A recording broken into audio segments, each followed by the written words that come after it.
All right, Greg Nicotero and Gale and Hurd, executive producers of Walking Dead. All right, first of all, we have to acknowledge this right here. Yeah, what is that you're holding there today? Gee, you know what? It looks a lot like you if you were really? a zombie. That's so weird. Let me see this zombie toy by McFarlane that is me from last season. Striking resemblance. That is so cool.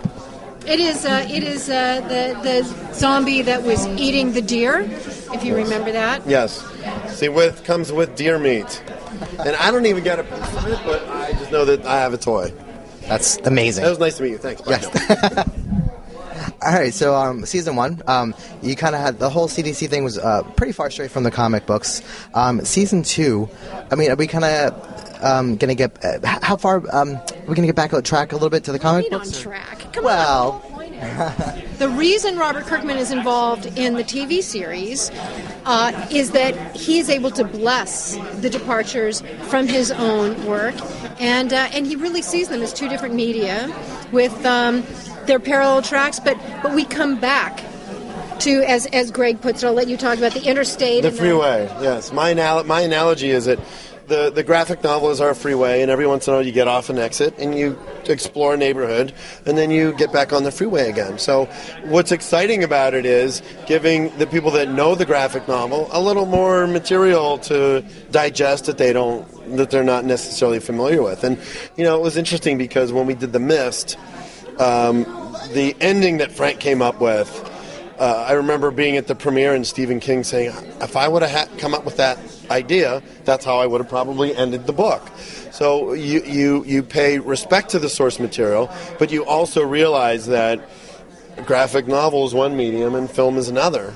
And having that opportunity to explore those, I think, enriches the material. Yeah, and you know what? If I were a fan, I wouldn't want to know exactly how every episode was going to unfold and what was going to happen. I mean, that's, we saw that with Watchmen.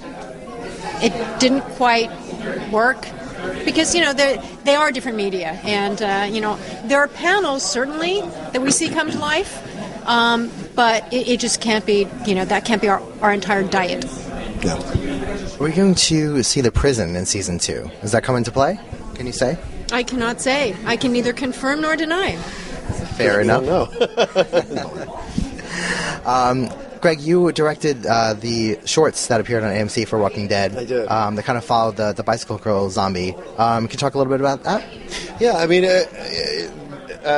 Denise Huth, who's one of our producers, came to me during our DVD premiere party and said, hey, we're doing webisodes, and would you be interested in directing them? And the first thing that popped into my head was, because she became such an iconic zombie, she was an iconic zombie in the graphic novel because she was the first one that Rick came in contact with, and then the way Frank brilliantly directed the pilot and did such a great job. It was the first time in movie history that a zombie was sympathetic. You felt her entire life and her whole backstory by just looking at how sad it was. And so the first thing I thought about was, wow, it would be cool to explore that backstory. And it's interesting because subsequently, as soon as the webisodes aired, I've been getting emails from people who have written backstories for all the other walkers, like Joe's walker in the bus. Like now there's this interesting little fan base where they're doing backstories of the walkers that we've been seeing. So it's kind of funny. Greg just directed one of the episodes of the series, and he just finished, Thursday? Yeah, Thursday night. And I'll tell you, it was being able to watch this cast from the director's chair and be able to collaborate with them. It was unbelievable. I mean, I have had the good fortune of working next to them for the last year and a half, and the shorthand of knowing the characters and knowing the show, they respect the fact that I know the show, and I've been on set every single day next to Gale, next to Denise, as we watch these characters grow in front of them.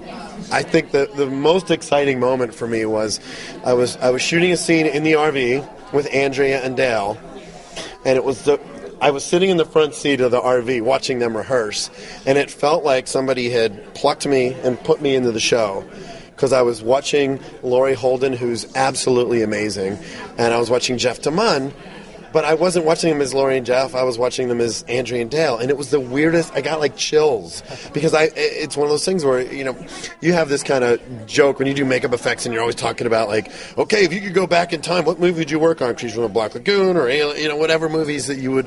And so the fact that I actually for a moment watched them and forgot where I was, and that I felt like I was actually in that world. It was an amazing feeling. I've never felt that before. So it was cool. Are there any really cool zombie creations that you're excited for people to see in season 2? We can't talk about them. Well, there's one. We've got, interestingly enough, because most of our zombies this season are rather sort of thin and pronounced, but there's a rather portly zombie this season that I think will have people talking. There's last season, again, I mean, we did 6 episodes.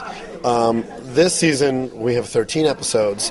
We're outside of we're outside of Atlanta, and we're at Herschel's farm, so there's not as much opportunity for big giant zombie scenes. You really got to step into the world and say, okay, if there's a lot of zombies around, then our guys aren't doing something right.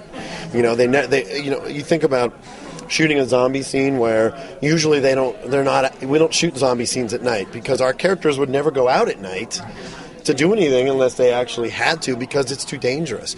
So we were able to come up with a lot of great signature moments. In the first episode, there's a moment with Andrea and a walker that is one of my favorite moments in the first couple episodes. And you get those satisfying. We got some good gory bits, and we have some fun little pieces, but each one of them, they have their little signature memorable moments. Like we have the gut bag, the Professor Woodchuck zombie. I mean, we make goofy names up for them too. So they're part of the family. They are. We all love the show, and we can't wait for season 2.